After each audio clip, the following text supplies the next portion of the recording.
Hello guys.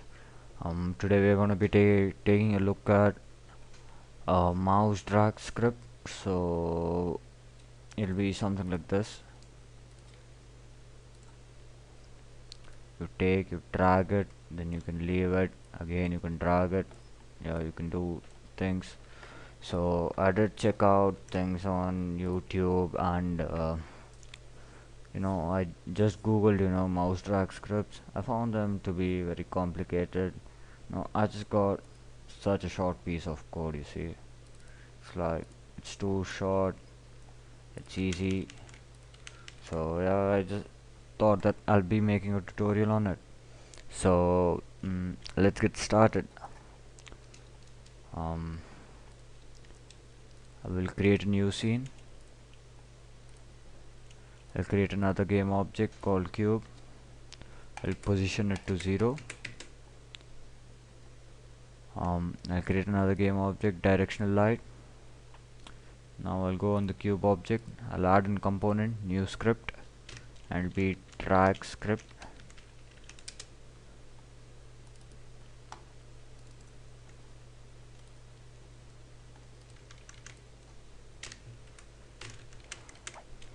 So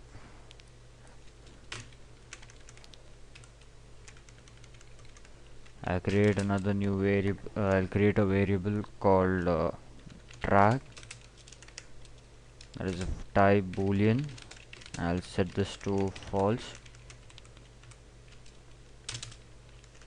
So mouse looks I mean a drag script is a simple concept. When my mouse button is down, that time I gotta set this drag to true. So I'll create another function called on mouse down.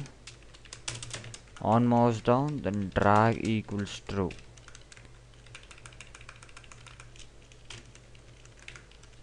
And function on mouse up, then drag equals false. So if the drag equals true, then we want the object to follow the position of our mouse. So that is just drag script. It's so simple. So in the function update, if drag equals true, then I'm gonna create another new variable called position, and it'll equals input dot mouse position MOUS variable, and I'll so if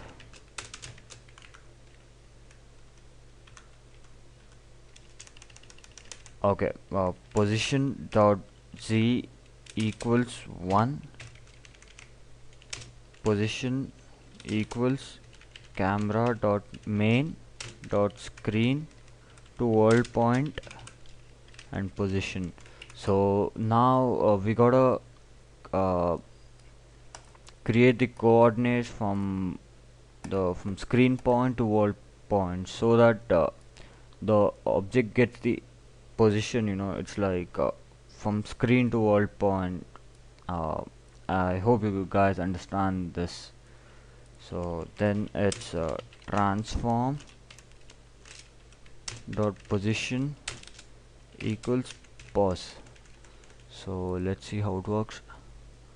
um, when I do this, you'll see this, my game object comes in front of a camera, just in front of the camera, but yeah, I'm still able to drag my game object. So you can fix this. I'll create another variable called z distance, yeah, and that'll be of type int, that'll be 1. So I'll come over here. If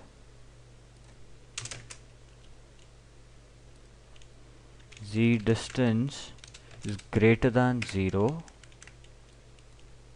z distance is equal to vector3 dot distance camera dot main dot transform dot position, comma transform dot position. So now the z distance is the distance between the camera and the game object. So even if even if the position of your camera changes or your cube, it will the z position will remain it will just never get changed. It will be a constant. Like it'll just be the distance between camera and this object. I'll just tell you guys this once again. If z distance is vector3 dot distance between camera and this, okay, now position dot z equals z distance. Now let's see how it works. Yeah, it works good. So now even if I change the distance, it's like the game object remains in the same position. So yeah, it's not a problem, but you guys might find this problem when you take the cube over the edges. It just goes away in the z direction. These are problems in floating precisions. I mean, you guys can get this error over here. So you guys see over here, due to floating point precisions limitations. So to solve this error, all you gotta do is the whole world, I mean all the game objects, you gotta scale it down. So I'll just scale it to 0.5 or 0.1. Then I will drag the main camera nearby.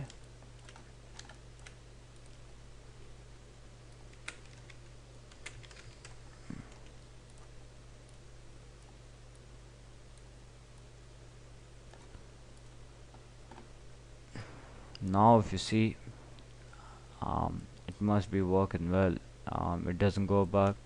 So now we will create boundary for these edges. So um, position dot x is equal to mathf dot clamp position dot x, and from 0 to screen dot width, and position dot z equals mathf dot clamp pos dot, it's y. So pos dot y 0 and screen dot height. So yeah, I cannot move my object more than this. So yeah, it's working well. So thank you guys, I hope you enjoyed the tutorial.